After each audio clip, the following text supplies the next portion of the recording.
Good day. Hello, everybody. Um, right.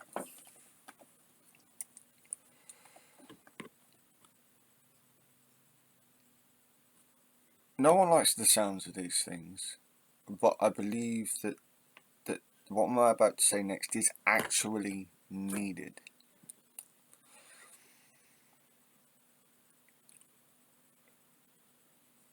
And it kind of stems from something that Keir Starmer said. I've already mentioned how um, we should have like a committee for the issues. If when you've got a ministry, you've got a head of a department. I don't believe that it should come down to these just because our population is so large. I think one minister these days is overworked, and um, you know, with the multitude of things going on, you can simplify it whilst opening rearranging and opening new things. Having, say, a committee of experts from around the field specific to, say, the running of water in this country, whether that's to do with pumping water in and around villages, towns, cities, or if it's to do with our streams, rivers, and coasts.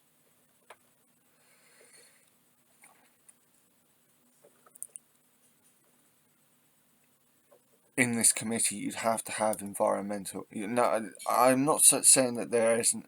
You've got select committees and stuff, but I'm talking about actually in government because it does seem to me that the way that government is structured isn't effective enough. Now, different ideas are needed. Now, I like the idea of a council of members, a committee of members, or, a committee of MPs, a group of MPs. It also gives um, more spaces to those who act actually in government. It gives um, more representatives of of the political party in power actual jobs instead of being just backbench MPs. They'll all get a say. They'll have it. It would have to be. I would have to talk about this to a bunch of different people, but I reckon that you could have a committee instead of just one person at the top of each of these ministries to simplify things. The heads should just be these committee or council members. So one for education, one for water, one for the military, one for social mobility, one for the retail sector. It sounds complicated, but look how complicated it is now. And it doesn't work. I actually see a bit of a simplification in this. And where would you get them from? You'd actually do things comprehensively.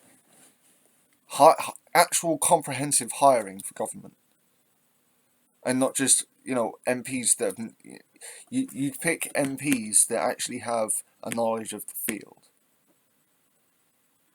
That's where we go with this. And those MPs would bring in experts that would be part of this committee, because this committee would be made not just of MPs but experts as well, and those experts that can actually be certified as experts. and you want a number of experts around so that you have a versatile range of opinions from both MPs and experts around a committee table on just one subject, to hash out more effective ideas on how to solve problems within these sectors, like updating the water system so that we can get out of this Victorian age, bullshit. And it's, the private water companies were the ones who were supposed to have fixed this exact problem. They promised to do so. They get loads of subsidies and profit margins and shit. And where do they put the money? Well, they don't. Obviously, they're not putting it into updating the Victorian water system, are they? But no, we need to. If we need to trust private sector to invest. They.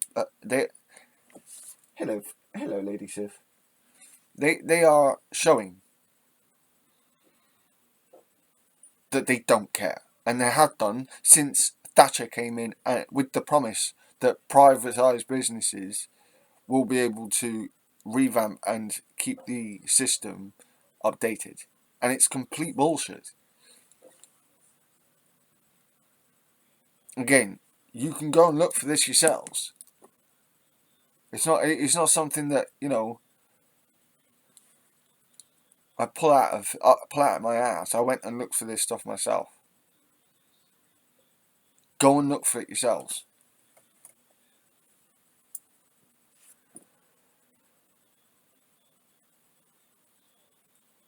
But like I said, this idea of having committees for each separate sector, and then, like I said, I've picked on water just because of the bullshit that fucking Theresa Coffey was coming out with.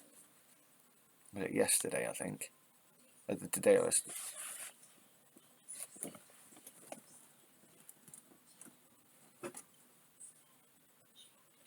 2 seconds. But yeah, the stuff she was coming out today or yesterday, Theresa Coffey, complete moron. Oh, we need to privatise so they come in and actually invest. But they've never done that. And if they have, it's been minimal at best. And only when people are complaining about it, because it affects their profit margins otherwise. That's the lie. That's the illusion. Or they will help us because it's in their best. No, it's not in their best interest. If it was in their best interest to make our water better, and to make our water systems better, they would already be better. They don't care. As much profit with as little work as possible. That's what they're after. What do you want, Lady Sif? What's my Lady Sif doing? Scatty rat.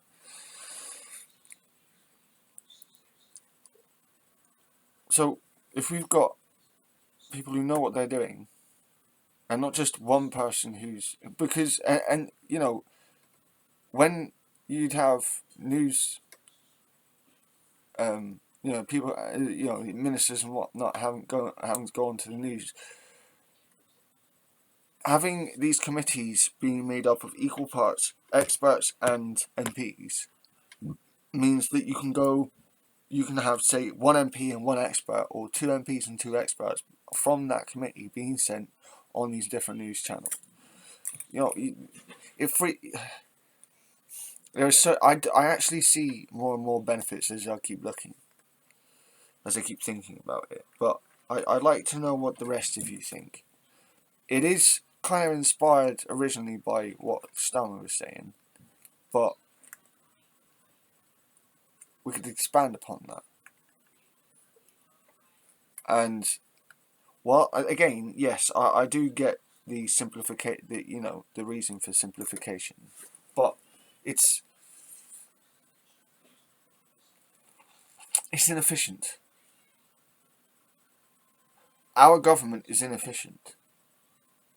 The system of government, the way the government is run at the moment, is inefficient. I mean, technically, councils, local councils, are supposed to be like this committee, but it's so ideologically driven.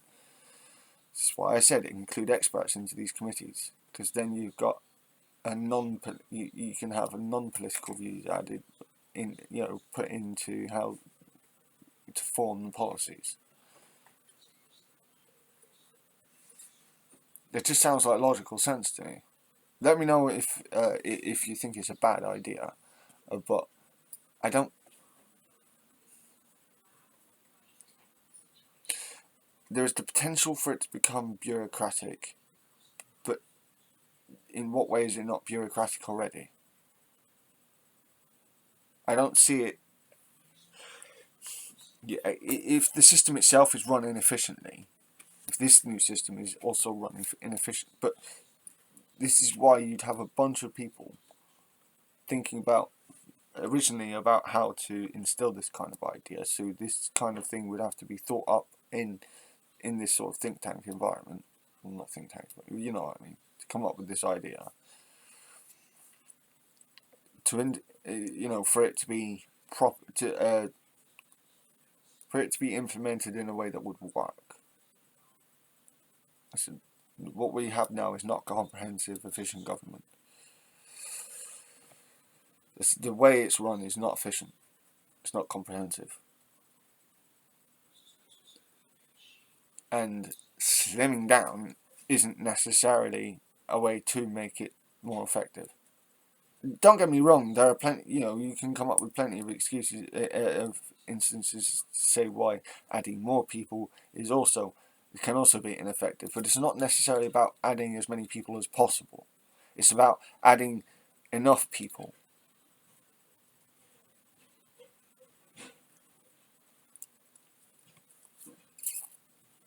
Plenty of money is given to to people who don't need it. Redirect that money so that you can then pay for these new positions. It's quite simple. It moves away from the privatised framework, but that's what we need to do.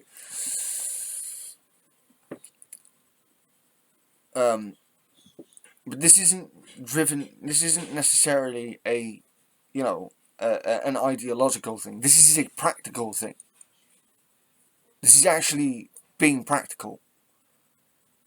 Because if you've just got MPs who don't know what they're talking about, but they're good at getting the message across, you've only got one side of the picture. You need both sides of the picture to make a proper decision about policies that are actually effective, that are comprehensive and effective, that are comprehensively effective. How about we try some of that?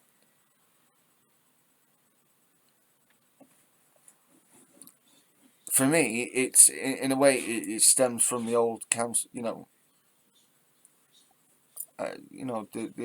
old way of having councils. Yes, a ruler would have advisors, but I kind of I don't like there just being one. Okay, you could have just one, but giving that one person power, that one person really only needs to be a spokesman. Slash adjudicator when it comes to the cabinet around you. It's just using the Prime Minister for example. The Prime Minister is subject to his council, but they go by with what their leader wants to do. But if the group that surrounds him isn't just a bunch of sycophants, but is equally made up of experts as well, now there are ways to sort out their word. They would have to sign the Official Secrets Act. Crying out loud, yeah. You know, there are ways that you know they did have to sign the Official Secret Act. The Official Secret Act would have to be amended to include this sort of thing, but I'm pretty sure that could be done. I'm pretty sure that's not unreasonable. Let's see what we can do, because it's not exactly an illogical framework to be standing on, or to be going by. What it goes against is the capitalist mindset. What they won't see is that for a while this could accommodate them. It could, it could accommodate the capitalists whilst phasing them out at the same time. It's quite funny. I mean, they're phasing themselves out, but instead of letting them do it violently, imploding in on themselves, we could make it easier for them to just phase out all by themselves, whilst making it, in the short term, a bit of a boost for them. Just saying. But things need to be done differently, because it's not comprehensive, it's not efficient. And I believe that committees made up equally, an equal part of MPs and experts, with, say, someone there as an adjudicator. I reckon that could work, and it would be not. It would actually be democratic as well. Not just a socialist. This is not just a socialist. This is an actually democratic idea. Tell me what you think. This has been some Dorkviska from Sjatuvita, and I'd like to know what you think. Golden Day, Haram Godak.